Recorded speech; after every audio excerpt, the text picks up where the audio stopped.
Bueno, buenas tardes para todos los que me están escuchando del otro lado. Vamos a dar comienzo a la clase número 8 de didáctica de la historia y hoy la verdad con un tema que yo creo que es un tema sumamente debatible y muy importante para la futura profesión que ustedes van a ejercer, que tiene que ver obviamente con el tema de enseñar a enseñar historia. Sobre todo la clase de hoy está pensada en relación a las aportaciones que la teoría sociocultural, por llamarlo de alguna manera, hace a nuestra disciplina. Y cómo hay grandes discusiones al interior, se puede decir, de nuestra área, planteando esta lógica que yo recién les comentaba, cómo de alguna manera me tengo que situar en la actualidad para enseñar la disciplina. Y sobre todo ustedes en el marco de formación que están recibiendo, en el hecho de este proceso de transposición que se tiene que lograr, obviamente con el paso de los años, en donde todos nosotros que somos responsables de alguna cátedra, tenemos que transmitir en función de poderles enseñar y poderlos dotar de ciertas habilidades para que el día de mañana ustedes las puedan trasladar al ámbito del aula. Hay una autora de las que yo propuse para esta clase que me ha resultado muy interesante, sobre todo por la mirada y la postura que tiene en relación a la enseñanza de la historia. Y un poco la idea también de la clase de hoy es entrar en una especie de, no digo debate, pero sí en una especie de, podemos decir, posturas o planteamientos acerca de lo que yo voy a ir desarrollando y comentando ¿sí? En el transcurso de esta tarde. En primer lugar, sobre todo enseñar a enseñar historia. Hay una autora que se llama Silvia Finocchio, que seguramente ustedes han trabajado en otras materias, y que yo la tomo como referente porque esboza una serie de ideas que me han parecido sumamente interesantes para trabajar en esta tarde. Acá hay una gran pregunta que yo les transmito a todos los que me están escuchando, ¿sí? Eh, Hoy por hoy, ¿qué habilidades, podemos decir, qué conocimientos debe poseer un profesor de historia para poder actuar en el ciclo secundario? O sea, ustedes viéndose de acá a un año más, un año y medio más, aproximadamente, que sería el tiempo lógico que les demandaría terminar de cursar la carrera y rendir todas las asignaturas, ¿sí? ¿Qué consideran que tienen que contar para ser un buen docente de historia? Sobre todo en el marco de un tiempo histórico que nos toca vivir sumamente complejo, en donde los alumnos cada vez más necesitan, yo diría, de contar con un buen docente al frente y sobre todo también implica un desafío para nosotros en el hecho de que hoy los grupos de alumnos que nos van a tocar en el secundario son grupos que están altamente, yo diría, vinculados al entorno tecnológico. Entonces, esto presenta un doble desafío, un desafío de formación que intentamos de alguna manera compensar dentro del profesorado y otro desafío en el marco de qué herramientas nosotros les podemos brindar para que ustedes puedan hacer uso, podemos decir, de los conocimientos que han adquirido a partir de esta idea. Y cuando regresemos, si Dios quiere, pronto a la cuestión de la ansiada normalidad, como muchos autores le llaman, nuestra práctica docente no va a volver a ser la misma que teníamos 2 años atrás. Seguramente vamos a tener que convivir todos con un nuevo paradigma que yo digo va a ir con el paso del tiempo asentándose, que es esta idea de la educación bimodal, una mirada bimodal de la educación, en donde van a convivir seguramente las miradas de la educación tradicional, que siempre nosotros trabajamos en el ámbito del aula, y esta impronta del el uso masivo de recursos tecnológicos, esta irrupción de las TIC en el ámbito de nuestra disciplina, que obviamente le han aportado otra mirada, otra óptica, y que nosotros vamos a tener que, yo diría, readaptar a las necesidades que el día de mañana tengamos a la hora de trabajar en el aula. Bueno, como profesores de historia, fundamentalmente, yo siempre digo, las universidades, los centros de formación superior, como el que nosotros nos encontramos, han tenido una lógica de formación que siempre, y esto es compartido con Silvia Finocho, han tenido de alguna manera una impronta situada o contextualizada en tres ejes fundamentales. Uno de esos ejes tiene que ver con el saber enseñar la historia, que eso es clave para un docente en formación, como la mayoría de ustedes, ¿sí?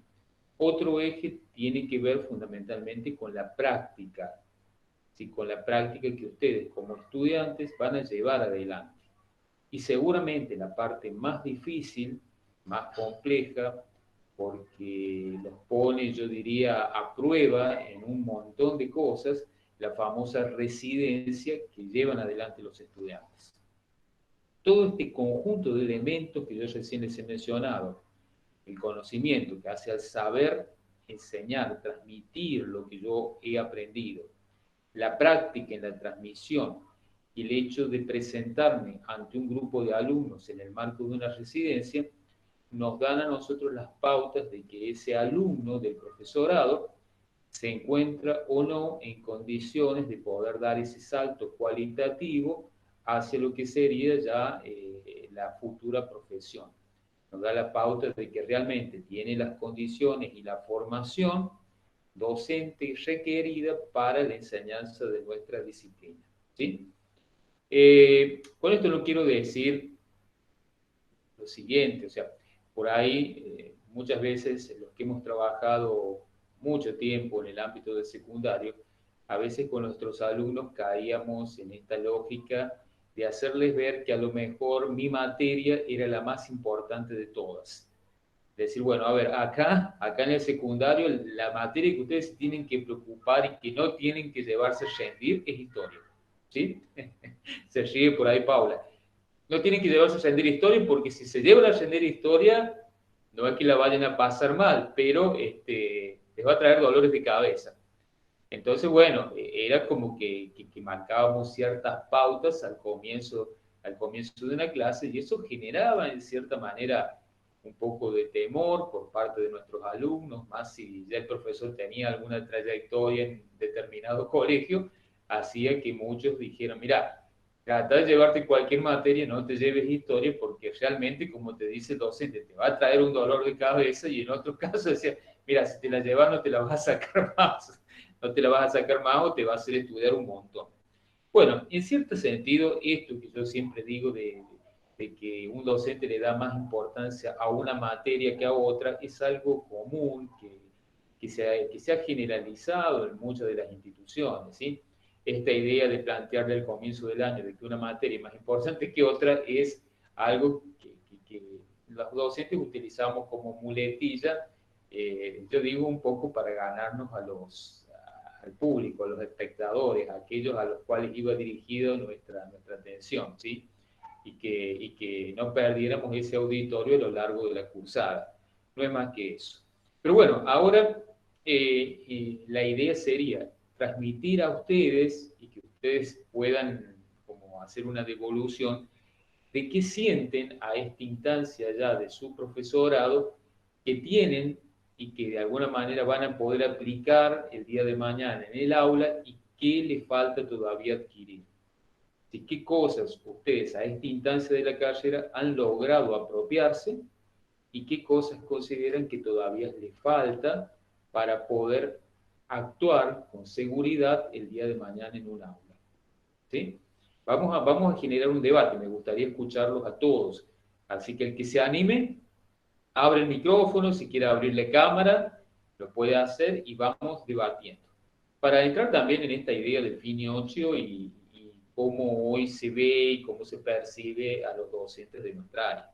A ver quién quiere ser el primer valiente.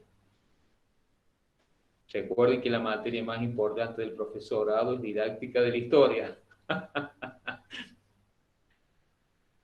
Bueno, a ver quién se anima. Hola, buenas Rocío. tardes. Hola, Sí, Rocío, ¿cómo buenas tardes. andan? Muy ¿Cómo bien, muy bien. andan? ¿Vos? Me alegro. Bien, bueno, yo considero que he desarrollado una gran capacidad para entender realmente los textos a esta instancia del profesorado y por ende poder explicarlo, ponerme en el lugar del otro y saber si realmente me está entendiendo o no me está entendiendo y buscar la forma de enseñarlo. Creo que de eso me he apropiado. Bien, También he desarrollado bastante creatividad a la hora de plantear actividades creativas, por así decirlo, para que le interese al otro espectador, ¿no? bien, Y, y lo que me faltaría por ahí vendría a ser más información.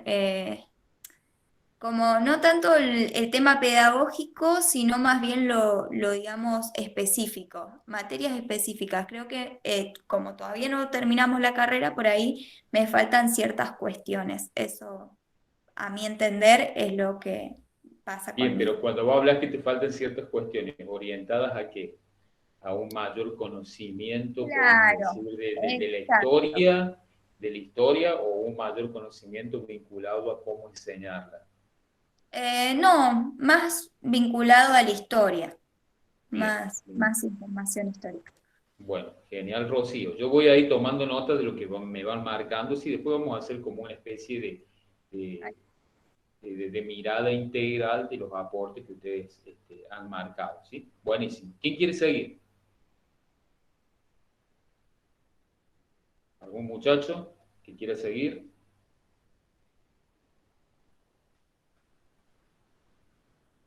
Si no, con las compañeras, seguimos con las compañeras. Bueno, no soy muchacho, pero empiezo yo. Bueno, dale, Paula, sí, Buenas sí. tardes. Buenas tardes, ¿cómo estás? Bien, ¿usted? Muy bien, muy bien. Bueno, yo creo que me pasa un poco parecido a lo que le pasa a Rocío. Yo creo que lo que he desarrollado hasta ahora es la capacidad de eliminar los nervios y esto de que muchas veces, creo que a muchos les ha sucedido porque he hablado con compañeros de otros años que están al cuarto, que les da muchos nervios hablar o hacerse entender y es algo que yo creo que ya he perdido, que es la vergüenza. O si me equivoco, decir, bueno, no chicos, tal vez expliqué mal esto, volvamos otra vez, como no quedarme atorada o decir, ay, pánico. Creo que eso es algo Bien, que he aprendido con estos años, entonces lo considero una habilidad muy importante. Y por otro lado, creo que también me falta más eso de que como todavía no hemos desarrollado completamente muchas materias específicas de historia, como que por ahí nos faltan más conceptos claros o aspectos más específicos. bien. Entonces creo que por ahí desarrollamos a veces tantas capacidades pedagógicas que cuando vamos a lo específico en nuestra materia decimos, ay, ¿y esto cómo iba? Y por ahí creo que eso también nos limita las materias que son cuatrimestrales, cuando podríamos ver en más profundidad y no lo podemos hacer. Entonces yo creo que también eso nos juega como que un poco en contra en esto de que por ahí desarrollamos tantas habilidades pedagógicas que cuando queremos llegar a nuestra habilidad propia de la materia específica, ahí es como que nos encontramos con una pared, por así decirlo. Bien, es muy Así que creo bueno que eso sería como lo que más desarrolla. es muy bueno el punto que han trabajado tanto Rocío como vos, Paula, en relación a lo que me están marcando, porque me están dando el pie para situarlos en otro contexto, que yo creo que es un contexto que se vive generalmente en los centros de formación docente, ¿sí? No me quiero quedar simplemente con el ámbito de nuestra disciplina en la historia, sino que yo creo que es compartido prácticamente con buena parte de los profesorados que hoy se pueden cursar en nuestra provincia, ¿sí? Yo creo que esa mirada que ustedes han marcado es algo que está sucediendo y es algo que nos interpela al interior no, no hablo simplemente de la carrera, sino de los profesorados. Está muy bueno y ya lo vamos a debatir. A ver, Gabriel, los dos Gabriel, Fernando, Lourdes. A ver, Gabriel, Profe, sí, ¿qué tal? ¿cómo estás? Sí, bien, bien. Concuerdo con Paula, creo que el tema de ese pánico que tenemos al principio como un pánico escénico, ah, que me pasó mucho, lo viví cuando estaba haciendo la práctica docente uno cuando apenas arranqué la carrera, cuando había que pasar el frente, que si bien me pasaba en la secundaria, lo tuve que volver a vivir cuando arranqué el profesorado, pero son cosas es todo práctica, creo yo. Con el tiempo se van perdiendo estos nervios del inicio, porque cuando ya te sabes ubicar bien, sabes armar tu programa y paré con un poco de práctica que yo me ha servido mucho. Antes practicaba frente al espejo, el tema de que por ahí yo me pongo nervioso y empiezo a hablar muy rápido y no se me entiende y tengo que volver a explicar lo que estaba diciendo varias veces porque no se me entiende. Y yo eso lo sabía practicar frente al espejo, o me grababa y escuchaba lo que decía, y me costó mucho trabajar eso, pero gracias a el profesorado y consejos de varios profesores durante los finales, he sabido modificar eso, que si bien todavía lo tengo, con la ayuda de estos profesores, estos consejos que me han dado, lo he podido dejar de lado.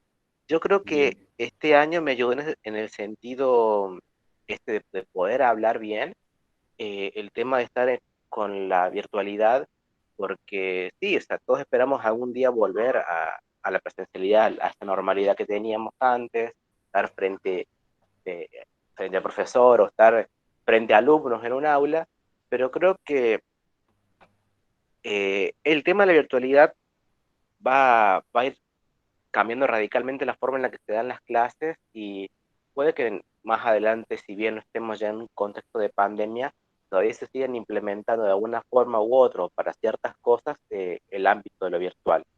Entonces me parece que el estar así hablando para ir frente a la pantalla, frente a la cámara de la computadora, del teléfono, hace que un poco se pierdan ciertos nervios y uno puede hablar con un poco más de soltura. Creo que también nos sirve a todos como una práctica más para el poder dar las clases. Y también en cuanto a lo virtual, es el uso de ciertos instrumentos, por ejemplo, Prezi, que yo he estado usando bastante este cuatrimestre, o los Geniali, que son muy similares, sirven muchísimo y por ahí cuando uno quiere hacer una exposición o estar hablando de un tema y mostrarlo bien a los estudiantes, eso ayuda un montón. Yo lo vivo con mi hermano, que yo por ahí lo ayudo a estudiar para los trabajos prácticos en la escuela, para las pruebas, para los trimestrales, y yo por ahí le hago cuadros sinópticos así en estas aplicaciones, las explico de esta forma. Y también le ha servido un montón a él y vienen sus compañeros, sus amigos a mi casa que yo les explique los temas con estas mismas herramientas. Así que me ha servido de mucho esto. Y si Y vos, yo a él lo Gabriel, ayudo. perdón, Gabriel, si vos Sí, tuvieras que sí. marcar como tu talón de Aquiles en este momento, que vos digas, bueno, he perdido, he ganado seguridad, he ganado confianza, en este tiempo he perdido ese miedo, como se llama, escénico, y lo virtual también me ha servido a mí como para poder desenvolverme mejor en un ámbito de poder expresar mis ideas y no tener ese miedo que antes a lo mejor poseía. Perfecto, has mejorado en ese ámbito. Y aquello que vos notás dentro del profesorado que aún necesitas reforzar.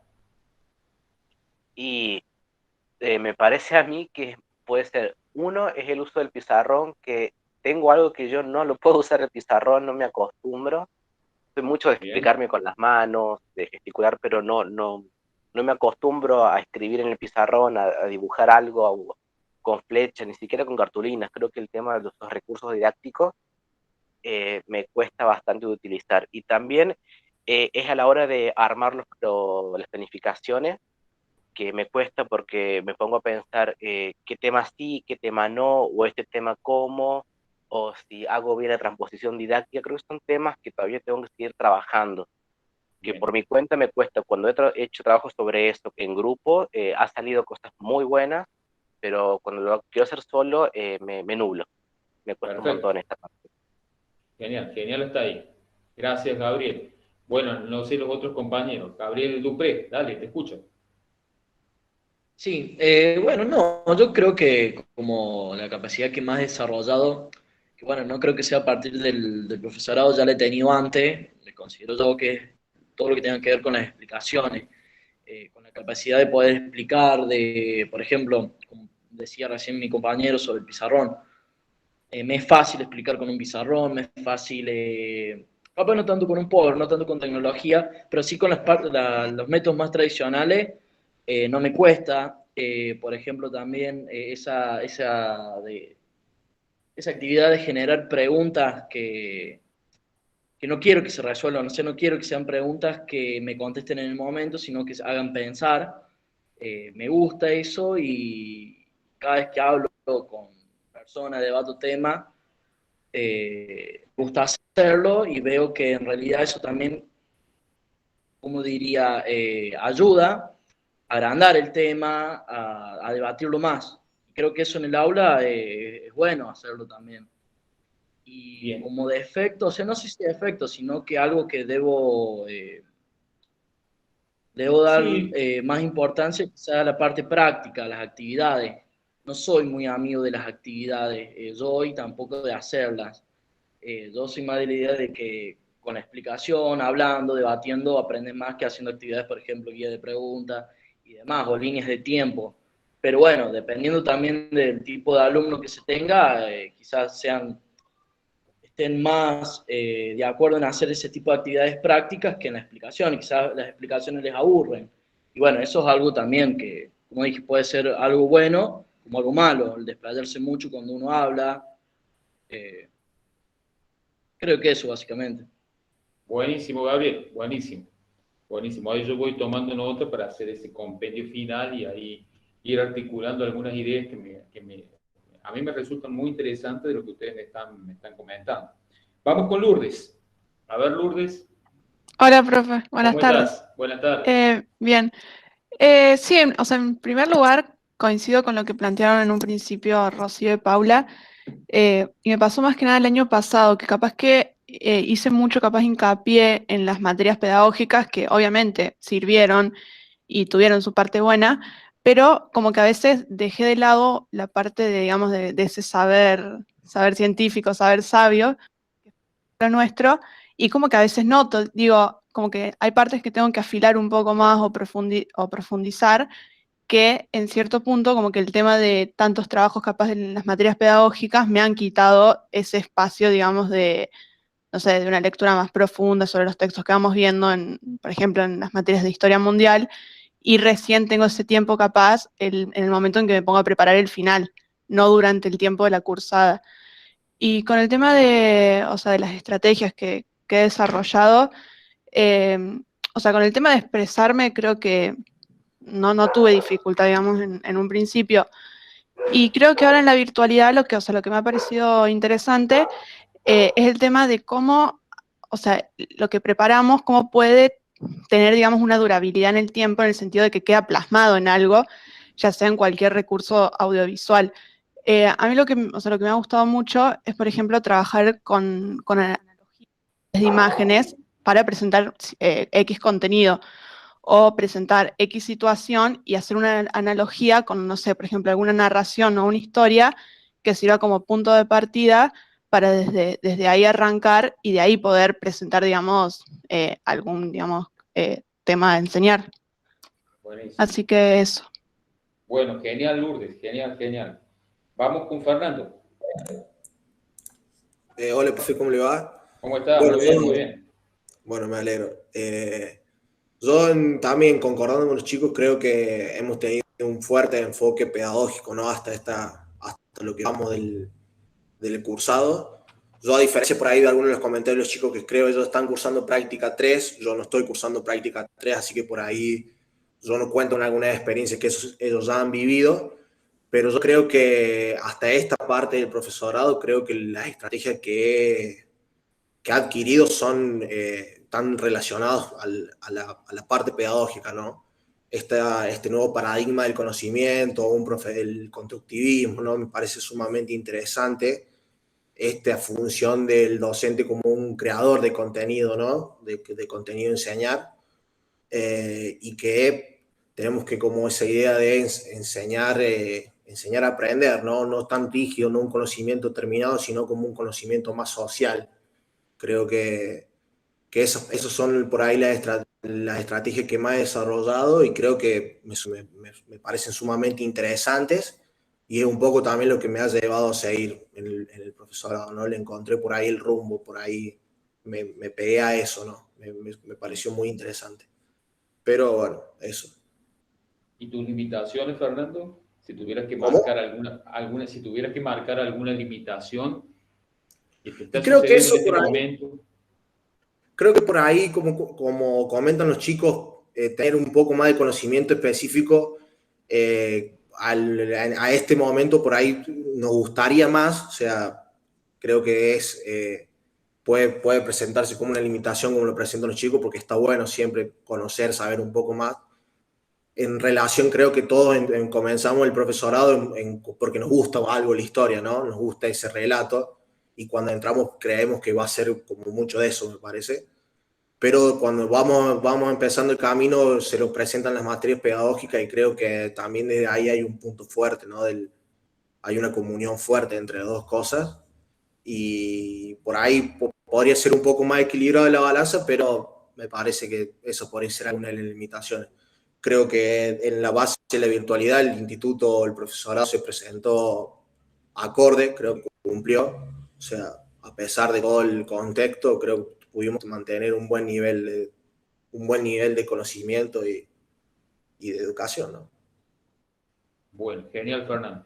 Ahí han aparecido muchas cosas interesantes que yo creo que las podemos vincular perfectamente con esta lógica que trabaja Silvia Finocho y que trabajan algunos autores que yo ahí les he dejado para la lectura.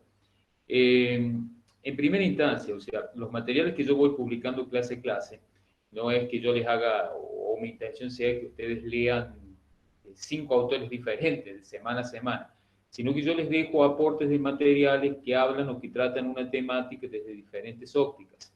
La idea es que ustedes tomen un solo autor y sobre ese autor vayan basándose, vayan trabajando, vayan mirando. Por ahí quieren tener otra postura, bueno, tomen otro autor y a lo mejor establezcan como un marco de contrastación. Eso sobre todo para ir de alguna manera estableciendo esa mirada crítica que muchos de ustedes hicieron referencia, ¿sí?, a la hora de trabajar con los textos, que eso es clave para el docente de historia. Un docente de historia que no tenga yo diría, la habilidad de poder mirar críticamente a los autores con los cuales trabaja, es como que todavía le falta un proceso yo diría, de pulido de su disciplina. Una cuestión básica en nuestra área es tener esa habilidad de poder mirar diferentes autores y establecer como un marco de crítica, de análisis que me permita contrastarlo, que me permita también disentir por ahí de lo que los autores comunican o explican. No todo lo que está escrito, no todo lo que los autores dicen lo tengo que aceptar a rajatabla, sino que también tengo la opción de poder debatirlo, de poder criticarlo, de poder tener otra mirada, ¿sí? Han salido cosas muy interesantes. Por ahí tal vez la base de lo que yo les preguntaba era problematizar nuestra formación en este sentido, la formación docente y su para qué, ¿sí? Que yo diría lo importante de acá, o sea, ¿para qué me estoy formando como docente de historia? Y en líneas generales, una idea fuerte que se puede ver en todo este marco que ustedes han estado reflejando, tiene que ver fundamentalmente con aquellos, yo diría, saberes por un lado y sentidos por el otro, que van a fundamentar a futuro la práctica que ustedes van a tener ya en el ámbito del aula, como futuros profesores de historia. Y sobre todo el marco, yo diría, clave que ya muchos están percibiendo en relación a las concepciones que deben tener tanto desde el ámbito de la futura profesionalidad, ¿sí?, cuando ustedes sean profesores de historia, pero también desde la lógica de la profesión, de manera tal de que el día de mañana, cuando a ustedes les toque accionar ya en el aula, puedan habilitar o descalificar, en cierta manera, ciertas potencialidades que han recibido en su formación, como ciertas, yo diría, cuestiones que a lo mejor aún necesitan reforzar. Vale una aclaración en todo esto. O sea, yo ahí sentía en muchos de ustedes que marcaban como un ámbito común a todas las exposiciones que han hecho el tema de decir, tuvimos o tenemos una formación a nivel pedagógico muy buena, o sea, una formación a nivel pedagógico que en cierta manera no, no registra inconvenientes, no registra falencias, es como que nos sentimos muy fuertes en lo pedagógico. Pero también me marcaban del otro lado, todavía consideramos que hay ciertas áreas que hacen a nuestra disciplina histórica en la cual tenemos que reforzar un poco más, ¿sí? Por allí, alguno me decía, una compañera, creo que era Lourdes, decía, a lo mejor ese ámbito de profundización no lo hemos podido tener en el sentido de que muchas materias eran cuatrimestrales y a lo mejor teníamos que ir demasiado rápido al avanzar sobre un tema o al trabajar, no sé, alguna unidad y no contábamos con el espacio de tiempo como para sentarnos y asimilar de manera mucho más pausada, más tranquila la información que a lo mejor el docente nos daba. Eso es algo que es común a todas las materias, ¿sí? Generalmente esas materias disciplinares que son cuatrimestrales, a veces el alumno logra incorporar los contenidos o logra reflexionar sobre todo ese material que ha trabajado cuando está preparando el final. Porque cuando prepara el final es como que dispone de un tiempo exclusivo para la materia. Ya allí, bueno, obviamente se nutre de otros elementos que a lo mejor en la teoría percibió, pero que no pudo profundizar. Una idea entonces es esa. Buena formación pedagógica, consideran que tienen elementos y recursos. Cuando yo hablo de recursos, hablo de técnicas que les permitirían trabajar sin problemas en el secundario. Aunque hubo algunos compañeros que es interesante lo que plantean. Por allí, una compañera, una compañera marcó: he tenido grandes problemas en cuanto al manejo de mis nervios. Y es como que en este tiempo de permanencia en el profesorado he logrado manejar el llamado miedo escénico. El hecho de presentarme ante un grupo que no conozco y lograrles transmitir algo. Esa seguridad la he obtenido a través del manejo bibliográfico.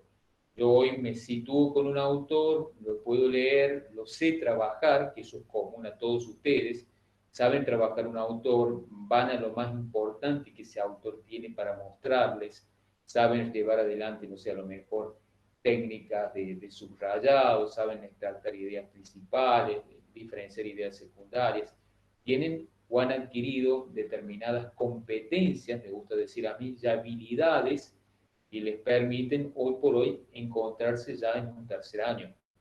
¿Sí? Estas habilidades y estos recursos seguramente con el paso del tiempo ustedes los irán mejorando.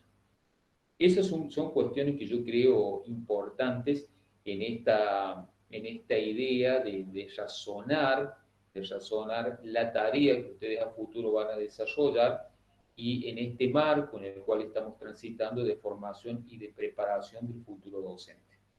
Un tema importante que surge por ahí en Gabriel, primero en Gabriel, que me hablaba de la seguridad, me hablaba de la importancia de los recursos que hoy cuentan en este marco de la virtualidad, y me decía, bueno, hoy desde la virtualidad tenemos un montón de recursos vinculados a las TIC, que nos facilitan de alguna manera la explicación o el trabajo con los alumnos, siempre mediados por un sistema de virtualización, como puede ser el Genially, el Prezi, ¿sí?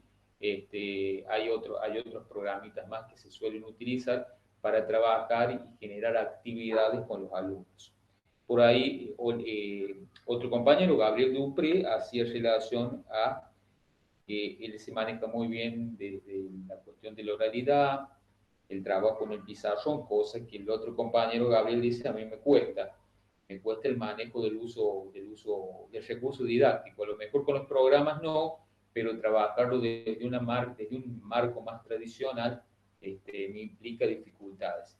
Y es cierto, ¿sí? Es cierto, por allí tal vez la tarea más difícil que tiene un docente de historia, sobre todo y también de otras áreas, es el hecho de trabajar los recursos didácticos, ¿sí? Por ahí ustedes se van a dar cuenta que a lo mejor tienen un enorme conocimiento de la materia que van a impartir, de la materia que van a trabajar. Por allí ese conocimiento es de alguna manera retrabajado a partir de la planificación de la clase y a partir de la propuesta que ustedes en el programa llevan adelante, ¿sí? Porque quién más, quién menos, cuando le toca dar clase, prepara la clase. La prepara, la trabaja, va generando actividades. Y ese es el famoso trabajo, ¿sí?, que ustedes como docentes van a llevar adelante muchas veces en su hogar. Es aquel trabajo que no es reconocido, es aquel trabajo que quedó oculto, pero que tiene que estar realizado para que aquel docente que le toque dar clase de un determinado tema pueda tener el suficiente conocimiento y yo diría la habilidad para poder transmitir, para poder llevar adelante esa transposición didáctica hacia el grupo al cual le quiero enseñar.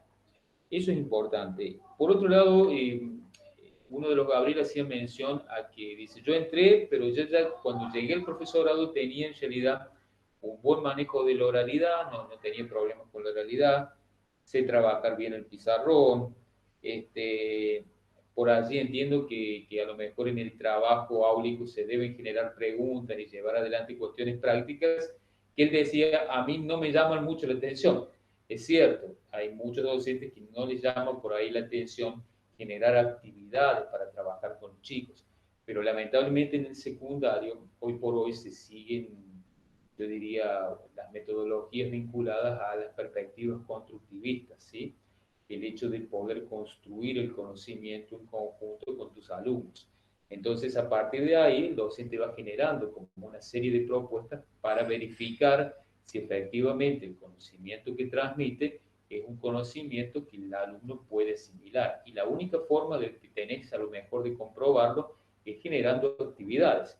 No siempre las actividades tienen que ver con preguntas que yo puedo hacer, con la utilización de algún programa que puedo generar y usar, sino que también a veces tiene que ver con esto que estamos haciendo en este momento, la discusión, el análisis, la crítica, la contrastación, que son herramientas muy poderosas y que se las recomiendo sobre todo para trabajar con los últimos años del secundario, porque en los últimos años del secundario hay como una necesidad del alumno de debatir y de posicionarse, porque en ese debate y en ese posicionamiento le implica también a él un crecimiento en la mirada y en aquel sentir la realidad que lo circunda y que seguramente va a llevar luego al ámbito de la universidad.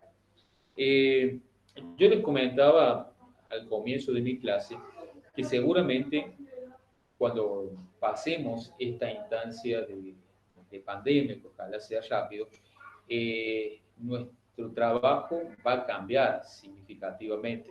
No vamos a volver, y esto lo puedo asegurar, a una práctica docente tradicional. No vamos a volver a la clásica clase en donde el profesor explicaba, en donde el profesor a lo mejor trabajaba en un pizarrón, ¿sí?, y que los alumnos atendían. Hoy por hoy nosotros sabemos que las TIC, en toda la amplitud, en toda el área que ustedes imaginen, han llegado para quedarse. Por eso hay grandes debates al interior, podemos decir, de los círculos académicos, en donde se discute qué va a pasar el día de mañana, ¿sí? ¿Qué va a pasar? Muchos dicen, bueno, vamos a volver a lo tradicional. Dicen, no, lo tradicional no va a volver. Lo que va a volver va a ser un sistema seguramente compartido. Yo les hablaba de un sistema bimodal. Bimodal quiere decir, vamos a conservar algunas estructuras del sistema tradicional, pero también vamos a incorporar cuestiones vinculadas al recurso tecnológico que nos han sido muy positivas.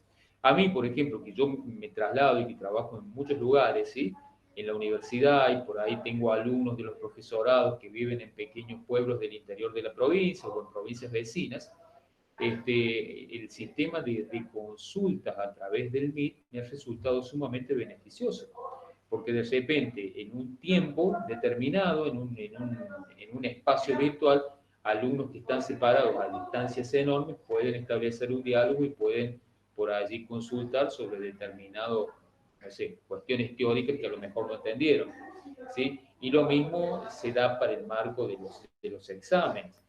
Profe, yo no sé si le... Sí, disculpe, sí, Pau, te escucho. o por ejemplo la entrega de trabajos prácticos, por ahí el entregar trabajos prácticos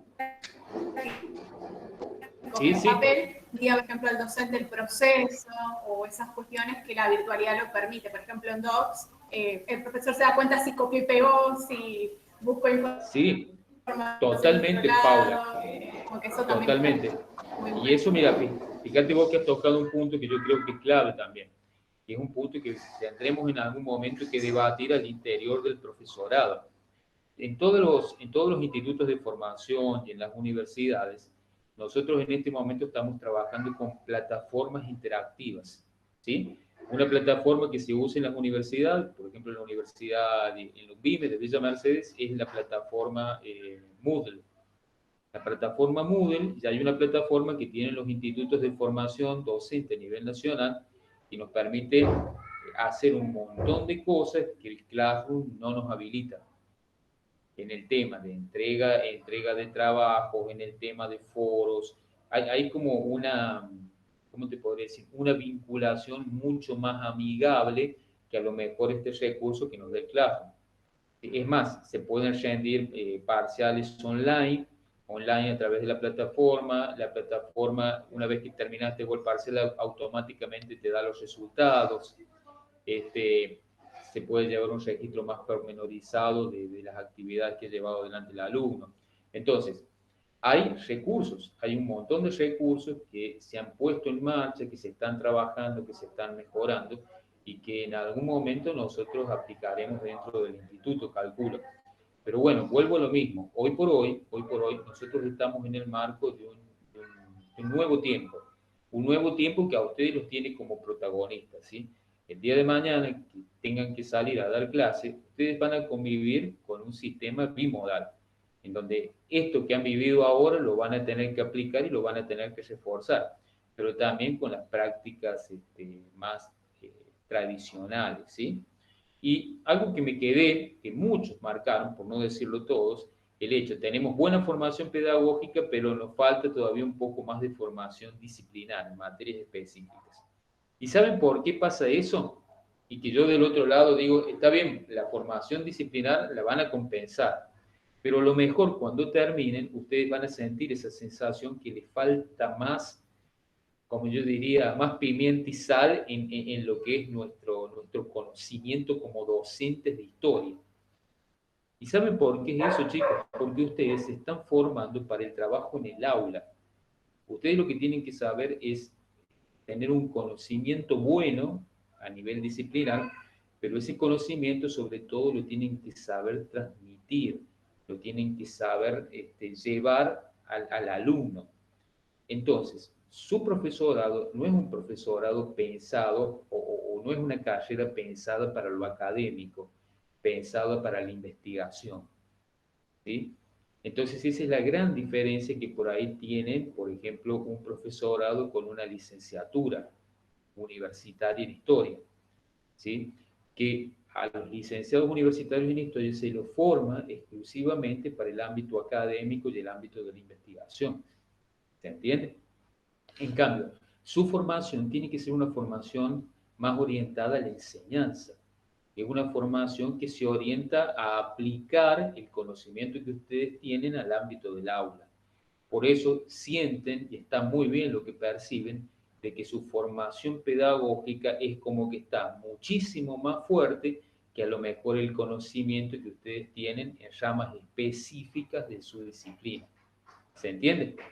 Y esta es una percepción, podemos decir, muy cierta. Ahora, alguien me dice, ¿y eso va a continuar a lo largo de toda mi vida como docente? No, porque se supone que el día de mañana que vos te recibas de profesor, vas a querer seguir avanzando en tu carrera. Entonces seguramente vas a hacer un perfeccionamiento. El que elige la carrera docente no va a terminar de estudiar nunca. Siempre se va a encontrar estudiando, perfeccionándose, teniendo mayores conocimientos. Porque chicos, aparte va a tener que disputar un trabajo en un mercado laboral sumamente competitivo. Ustedes en Villa Mercedes van a tener la suerte que dentro del ámbito de profesores de historia son pocos docentes. Son pocos docentes para la cantidad de escuelas que se están haciendo y los cargos que están quedando vacantes. ¿Sí? Si ustedes se inscriben en Junta de Villa Mercedes, a lo mejor, no sé, haya 50 profesores de historia. A lo mejor estoy diciendo mucho, ¿sí? Si vienen al ámbito de la ciudad, de lo que es región 1, acá aproximadamente en este momento son cerca de 200 profesores de historia. Y el tema que están teniendo los chicos acá es que una vez que finalizan no logran insertarse en un mercado laboral, cosa que es diferente a ustedes.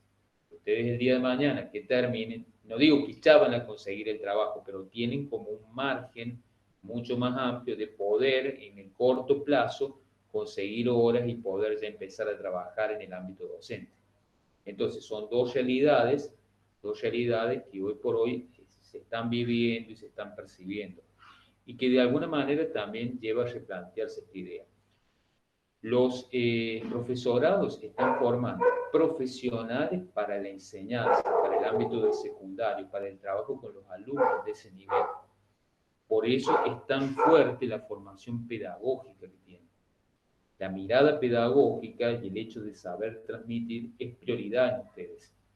Lo otro de las materias lo van a seguramente ir incorporando, lo van a ir aprendiendo con el paso del tiempo, con cursos de especialización o a lo mejor en futuras carreras que ustedes sigan en la universidad.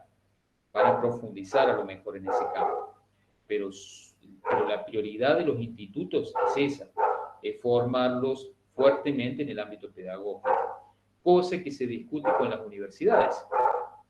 Porque hoy por hoy, entre un docente universitario y un docente formado en un instituto superior, ¿quién tiene mayor utilidad o mayor prestancia para trabajar en el ciclo intermedio, que es el secundario? El docente que se formó en el profesorado, porque tiene las herramientas que le va a posibilitar llevar adelante un trabajo, llamémosle, más específico con los alumnos. El otro docente a lo mejor tiene ese conocimiento que ustedes dicen que le falta, un conocimiento más particularizado en el área histórica, más enfocado en materias específicas. Porque ese docente que se Y eso forma... encima... A ver, sí, te escucho, Paula, te escucho. Y encima de eso, uno como alumno lo nota mucho en el docente, porque hay docentes que le cuesta muchísimo explicar. No se entendió, pero me pasó con una profesora de matemática que ella... Ah, ¿ahí me escuchan? Sí, ahí mejoró. Que yo decía que el alumno nota eso, ¿no? De que cuando un profesor, por así decirlo, sabe mucho, pero no puede pasarlo a los alumnos, no lo puede explicar, y en cambio se nota cuando un docente tiene conocimientos, pero también se lo puede dar a los alumnos. A mí me pasó con una profesora de matemática que ella daba en la universidad y sabía muchísimo, y ella quería explicar, y entre que explicaba demasiado, y llegaba un punto en donde ella paraba y nos miraba y quedábamos como, profe, no se entendió, puede volver. Y su pizarrón era un montón de números, X, flechas, claro. y quedamos paralizados. Por eso es muy cierto lo que vos decís, Paula. Por eso ustedes no tienen que desmerecer su formación en un profesorado superior. Ustedes no tienen nada que envidiarle a un profesor de la universidad, ¿sí? A un chico que se forma en un profesorado de historia universitario o en una licenciatura, porque están en las mismas condiciones. Ellos tienen algunas fortalezas que a lo mejor ustedes no tienen, pero ustedes tienen otras fortalezas que ellos tampoco poseen. Entonces, ahí entramos en una vieja disyuntiva, ¿sí? El día de mañana, yo he sido directivo de un colegio en otros tiempos muy importante de Mercedes, y cuando nosotros contratábamos a algún docente para trabajar en el secundario, hablo de un instituto privado allá en Mercedes, lo primero que teníamos presente no era tanto el tema de la formación, sino el tema de cómo sabía transmitir, qué ductilidad tenía a la hora de trabajar con un grupo, de transmitir el conocimiento. Por ahí lo del conocimiento uno lo puede compensar con el tiempo.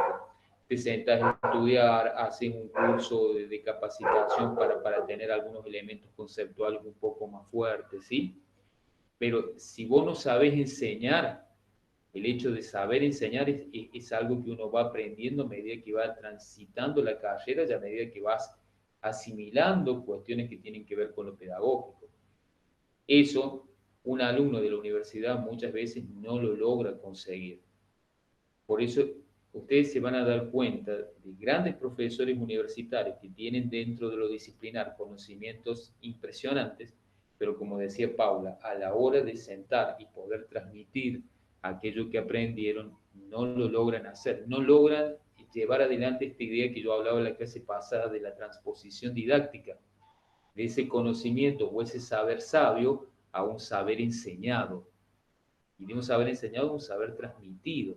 ¿Cómo me doy cuenta que el alumno me entendió? Porque cuando yo le pregunto, ¿me entendiste? No es que el alumno dice, sí, profe, sí, le entendí, no sabe nada, sino que le digo, bueno, a ver, ¿qué te dije con todo? Yo te embarullé con las palabras, te dije un montón de cosas, un montón de palabras. Decímelo vos, ¿cómo lo entendiste? Con tus palabras. Y si el alumno fue capaz de hacer eso con sus palabras, realmente yo me tengo que dar por satisfecho. Porque si el alumno lo ha logrado internalizar y explicármelo, a lo mejor con las falencias del lenguaje que puede tener, pero que uno entiende que esa idea la captó, listo, está hecho mi trabajo. ¿Entienden, chicos? Por eso siempre les digo a mis alumnos del profesorado, ustedes no se tienen que desmerecer de otro alumno, de algún alumno que cursa alguna carrera de la universidad, porque ellos van a tener potencialidad, pero ustedes también. Y créanme que al momento de la elección, sobre todo en el ámbito de, yo hablo de los institutos privados, al momento de elegir un docente siempre preferimos a aquel que tenga mayor conocimiento o manejo pedagógico, porque es lo que necesitamos en colegios. Yo, ¿para qué quiero un especialista, alguien que conozca una barbaridad de la disciplina, si no lo sabe transmitir, si no sabe llegar? Si a lo mejor lo pongo en el aula y a los 20 minutos paso y tengo medio curso dormido. Sí, no tengo nada que decir, es excelente, pero no me está sirviendo a los propósitos que yo busco. ¿Se entiende, chicos? Por eso, de alguna manera, ustedes están viendo esa limitación, pero que no la tienen que ver como una limitación. Yo creo que es una fortaleza. Lo otro limitante seguramente lo van a adquirir con el paso del tiempo, haciendo alguna capacitación. El que elige la docencia tenga desde ya esta idea. Es un trabajo en donde permanentemente van a tener que estar estudiando, van a tener que estarse formando, van a tener que estar haciendo cursos, van a tener que estar, no sé, mirando las nuevas líneas pedagógicas, los nuevos aportes que las TIC nos pueden ofrecer a nuestra disciplina. Es un trabajo que nunca van a estar solos, siempre van a estar acompañados del colega. Acá, yo cuando hablo de formación y de trabajo, hablo de trabajo colaborativo, hablo de trabajo en conjunto. Ustedes en las escuelas van a trabajar en grupos.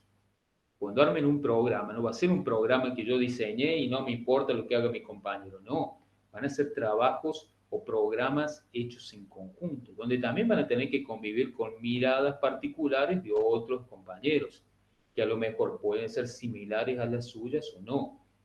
Y bueno, en el hecho de que sea no, como me decía otro profe, no, pero pensamos distinto. Y bueno, ¿y qué pasa? Y nos vamos al patio y nos agarramos a las piñas. No, acá hay que buscar un equilibrio, hay que buscar consensos.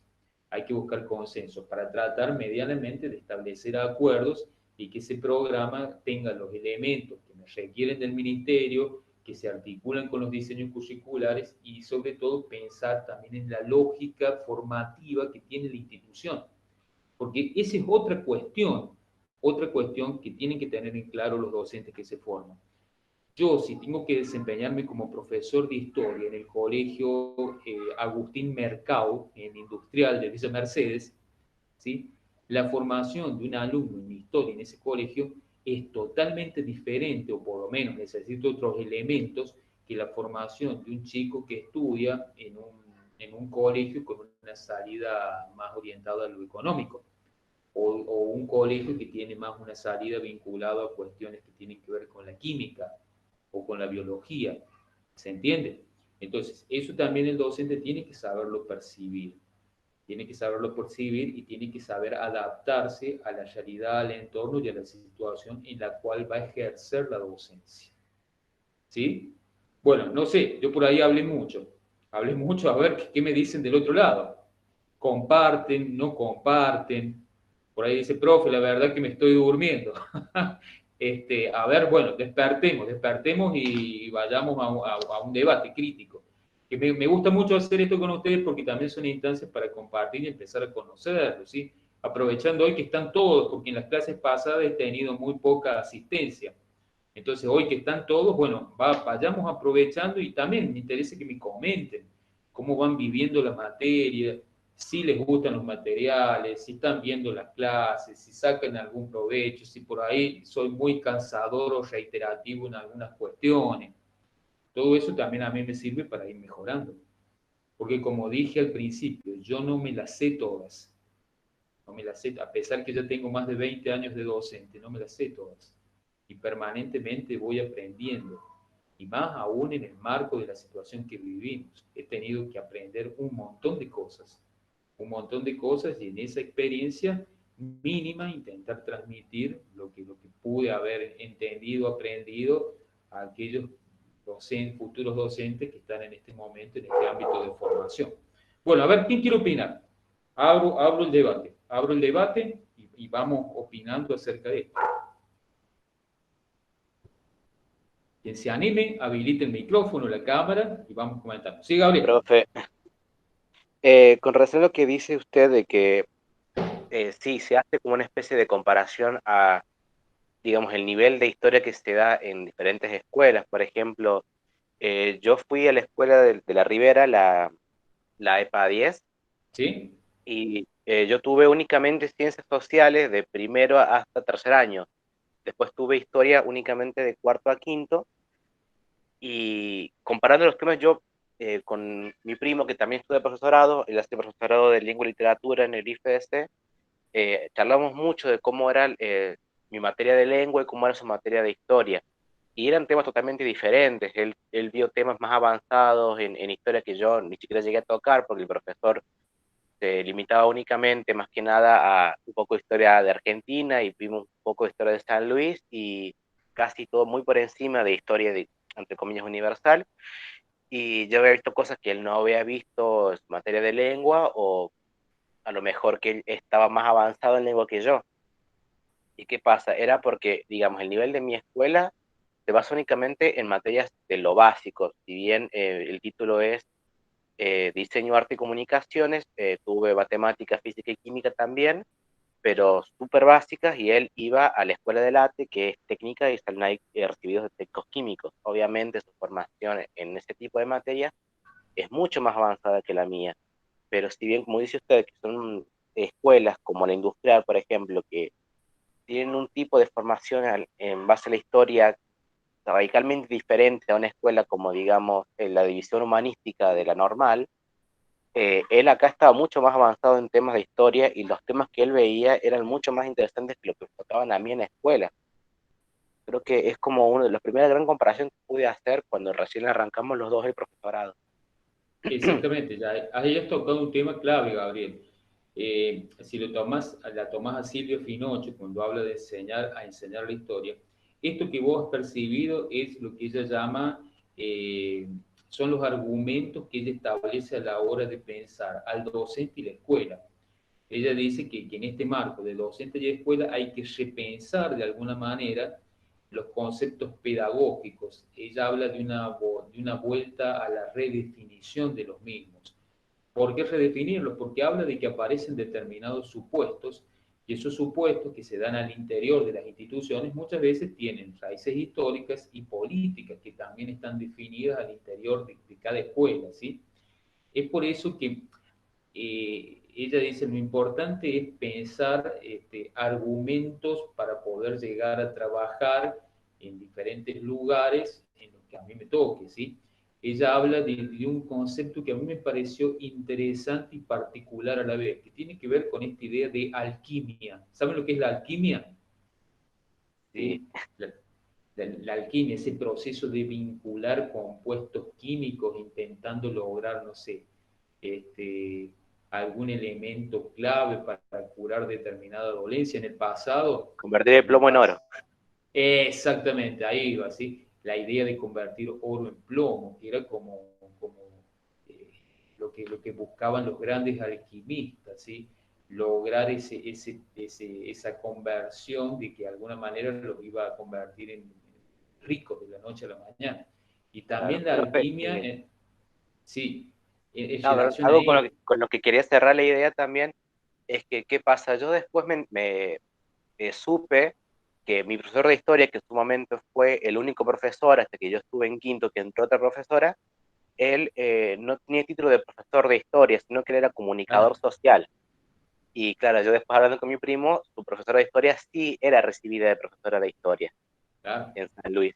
Entonces creo que también marca un montón esa diferencia de los temas que estudia. Si bien mi profesor era un apasionado de la historia y yo estudié historia por él, porque fue muy buen profesor en su cátedra, no tenía el título.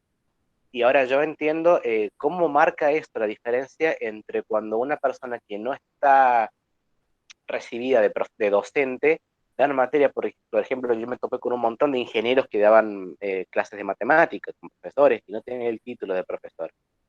Y son materias que a lo mejor cuestan muchísimo. A mí me costaba el doble matemática, y tuve profesores buenos, profesores malos, que siempre queda algo de que no se hacen entender del todo, son temas que les cuesta trabajar, su transposición Bueno, didáctica no es precisa.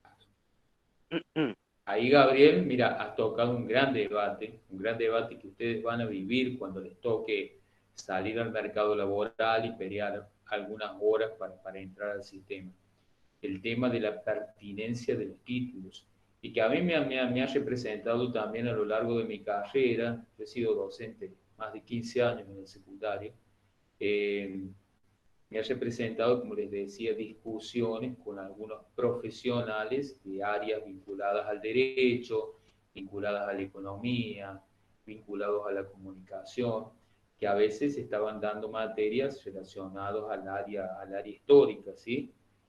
O a veces al área geográfica. Entonces, está bien, uno decía, sí, le pone buena voluntad, buena onda, todo perfecto, pero no estás logrando transmitir de la manera adecuada el conocimiento que el alumno necesita incorporar. Sos voluntarioso, sí, le pones ganas, sí, totalmente, pero no tenés vos la formación que te posibilite realmente llevar adelante un buen desempeño de la práctica áulica y sobre todo esto de la transmisión de ciertos conocimientos específicos. De ahí yo decía, Claro, venimos al debate por esto, porque es algo que en junta de calificación y dentro de nuestro sistema educativo provincial se ha visto. Por eso, chicos, ustedes el día de mañana que se reciban van a tener de entrada dentro de su puntaje, porque junta se maneja con un puntaje 28 puntos. Ustedes desde el vamos empiezan con 28 puntos, mientras que un comunicador, un ingeniero, un abogado, llamémosle un licenciado sin el título de profesor, comienza con un marco de 4 o 5 puntos. Entonces eso a ustedes les asegura la posibilidad de poder entrar a desplegar la docencia sin tener, podemos decir, gente que compita con su título, ¿me entienden? O sea, es como que Junta ha repensado ese tema. Entonces, aquellos títulos profesionales, ¿sí?, le está dando 4 o 5 puntos, mientras que a un título docente se le está dando 28 puntos. Ahora, si el profesional de repente hace un trayecto pedagógico de 2 años, que es incorporar materias que le den a él el conocimiento como para poder transmitir, ahí más o menos se equipara con un profesor. ¿Se entiende? Pero bueno, son muy pocos los que están dispuestos a hacer un trayecto pedagógico de 2 años para conocer lo que no aprendieron en la universidad. Qué sé yo, de 10 a lo mejor uno. Entonces, por eso les digo, ustedes tienen como un plus. Y es muy cierto lo que vos marcabas. Hay un dicho que yo creo que acá se merece decirlo. Zapatero a tus zapatos, ¿sí? Cuando alguien no es de la disciplina y le intenta enseñar, le enseña mal. que eso es lo que yo generalmente le digo a los, perdónenme si alguien tiene algún pariente, amigo, abogado, generalmente los abogados, ¿sí? Yo por ahí me agarraba de los pelos con algunos, no de los pelos en el sentido directo, sino en el hecho de discutir sanamente, de decirle, bueno, yo nunca voy a defender a alguien porque lo voy a condenar, ¿sí?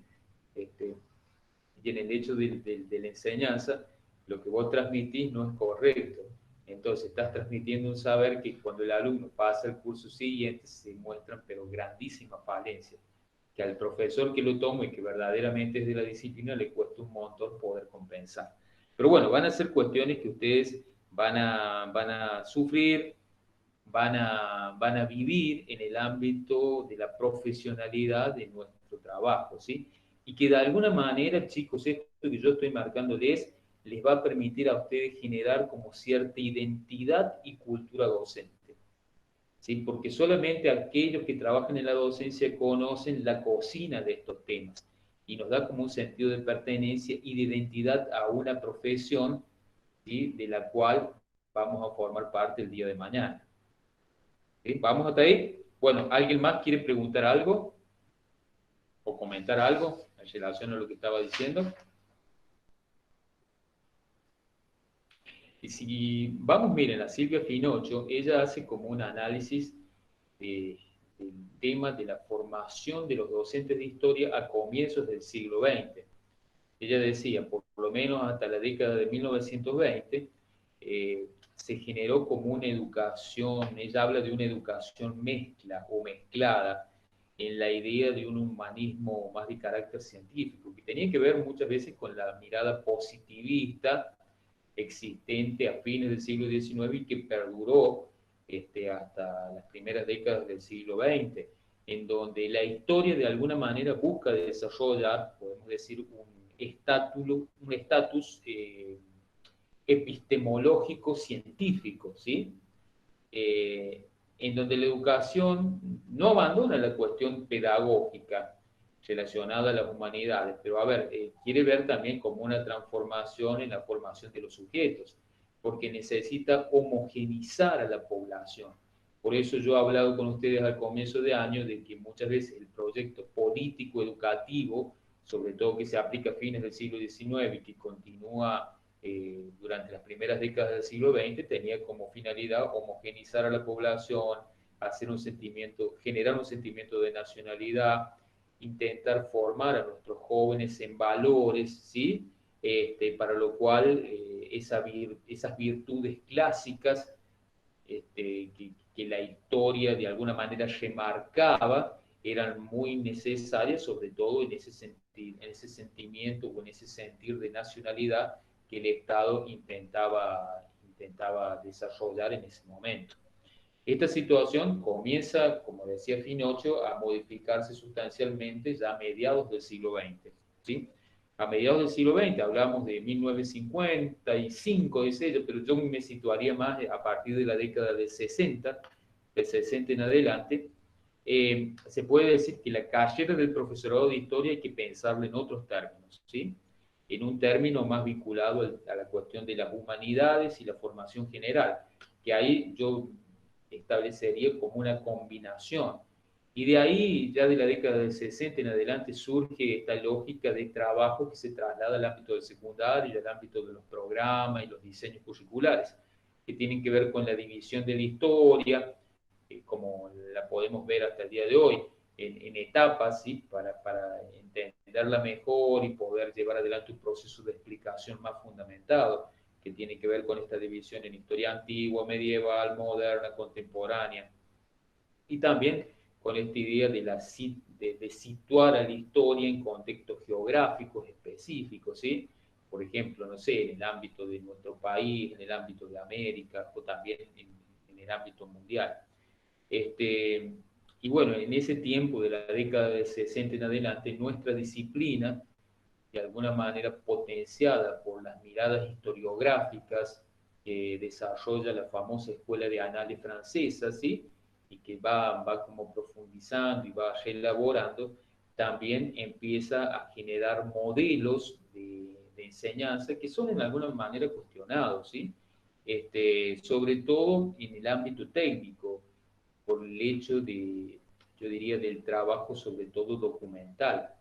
La mirada documental, esa nueva posición en torno a temas puntuales de la historia, a partir del uso de documentos y de la reinterpretación de esa historia en base a esos elementos, ¿sí? Entonces ahí podemos decir, entre la década de finales del 50, 60, es como que nuestra disciplina tiene un avance sumamente interesante a partir de esta lógica investigativa y de desarrollo. Y es a partir, yo diría, de finales de los 60, 70, 80 en adelante, que ya empieza a ingresar masivamente hacia la formación de los docentes esta mirada que tiene que ver más que todo con una historia situada en lo social, ¿sí? La famosa historia social. También como en una especie de mezcla más tecnocrática, social y humanista, que hasta el día de hoy en ciertos aspectos perdura, pero obviamente con miradas hoy posicionadas desde otros lugares. Yo siempre les decía, la enseñanza de la historia en la actualidad no tiene que ver con una perspectiva única, sino que tiene que ver con miradas múltiples, en donde el profesor se posiciona. Hoy por hoy, al abordar un tema o un proceso histórico, yo lo puedo ver desde una mirada, yo diría, multidimensional, abarcando lo político, lo económico, lo social, la cuestión de género, ¿sí? La implicancia de otros actores que a lo mejor en otro tiempo, ¿sí? En otras formas de enseñanza no eran tenidos en cuenta. Hoy, si yo tengo en cuenta múltiples aspectos a la hora de analizar un proceso histórico y que me permite, como decían ustedes, muchos de ustedes, pensar a la historia desde un lugar más crítico, y problematizar la historia, y a partir de la problematización dar posibles explicaciones fundamentadas en documentos, fundamentadas en fuentes que me permitan tener otra mirada acerca del proceso que estoy trabajando. Por eso les decía de este otro lado, hoy el trabajo también tiene que ver con una perspectiva más conductivista, que es un poco también donde los pedagogos, junto con nosotros que nos dedicamos a la didáctica, nos posicionamos. Un trabajo compartido dentro del aula, un trabajo con el alumno que le permita a él irse apropiando a partir de esa construcción que se va realizando en conjunto de determinados elementos teóricos que de alguna forma le posibiliten entender el proceso histórico sobre el cual está trabajando y que muchas veces es un proceso histórico muy alejado en el tiempo en el cual ese alumno está inserto. ¿Se entiende, chicos? Entonces, de ahí también la complejidad del trabajo que nosotros tenemos que desarrollar, ¿sí? Situar en otras realidades que a lo mejor son muy ajenas, muy distintas a la realidad en la cual está inserto el joven. Bueno, y intentar que ese joven con una mentalidad del siglo XXI explique un proceso o entienda un proceso histórico que a lo mejor está muy lejos de lo que él piensa y percibe en la actualidad. Entonces eso nos implica un doble desafío. Un desafío sobre todo de interpretación y de análisis, que si lo logramos realizar en nuestros jóvenes, siéntanse más que satisfechos. Una cuestión que yo quiero acá comentarles. Ustedes van a ser los grandes sembradores, supongamos, de trigo, pero lamentablemente no van a poder cosechar el trigo. La cosecha de trigo muchas veces se realiza cuando el alumno finalice el ciclo secundario, entre en una universidad y a lo mejor sigue carreras por ahí de índole humanística, y mucho de lo que ustedes transmitieron realmente se convierte en un aprendizaje muy significativo a la hora de elegir alguna carrera en la universidad. Les digo esto porque a mí me ha pasado, ¿sí? A mí me ha pasado. Una noche que llegaba a mi casa, de repente estaciono el auto, voy a abrir el portón de mi casa y al lado del auto se para un pibe casi de 1,90 m, ¿sí? Con una capucha en la cabeza porque hacía frío. Y bueno, imagínense lo que yo pensé. Yo pensé, bueno, listo, acá fui. Y me llevé la gran sorpresa, porque de repente este chico se sacó la capucha y me dice, ¿usted es el profe Coria? Sí, le digo. Me dice, mire, profe, yo siempre pasaba por acá este horario y lo veía que usted estaciona, que acá vive, y me prometí en algún momento dice pararme, saludarlo, porque dice, usted fue mi profesor en tal colegio, en tal año, y muchas de las cosas que yo pude asimilar y aprendí me fueron importantísimas para la carrera universitaria que luego seguí. Y bueno, y había visto que usted vivía acá y dice, no quería hacer otra cosa que agradecerle, dice, saludar. Tal vez ese sea el mejor premio que ustedes van a recibir el día de mañana. Que de repente los pare un alumno, ¿sí? Que a lo mejor ustedes ni se acuerdan del nombre, pero que a veces los reconocen por la cara, y que les agradecen por todo aquello que a lo mejor en algún momento ustedes le dieron, pero que no tomaron conciencia de que realmente la tarea que desempeñaban era sumamente importante. Bueno, chicos, no los quiero detener más. No sé si alguien quiere opinar de algo de lo que hemos hablado. Si no, acá ya vamos a dar por cerrada la clase. La idea es que, bueno, que lean el material, vean el video de Pinocho, lo vamos a ir también trabajando. Yo les comentaba que por lo menos en este primer cuatrimestre nosotros nos vamos a manejar con los trabajos, no vamos a tener parcial, y que ya en la segunda parte del año vamos a ir a una cuestión más práctica, dentro de las posibilidades, obviamente, que tenemos a partir de esta cuestión de virtualización. Bueno, no sé, ¿alguien quiere opinar algo? Si no, ya vamos cerrando, ¿sí? A ver, los escucho. El que quiera decir algo, opinar algo. ¿No? No, profe, por lo menos yo no. Bueno, gracias, Gabriel. Paula, Rocío, Lourdes. No, profe, totalmente de acuerdo. Gracias. Bueno, muchas gracias. Gabriel, Fernando.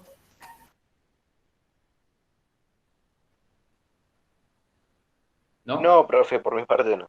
Bueno, chicos, entonces los invito a leer, ¿sí? Recuerden que no les estoy exigiendo leer los 4 materiales o 5, porque si no les van a entrar en un estado de desesperación, sino que elijan un autor, miren el video, busquen elementos en común, ¿sí?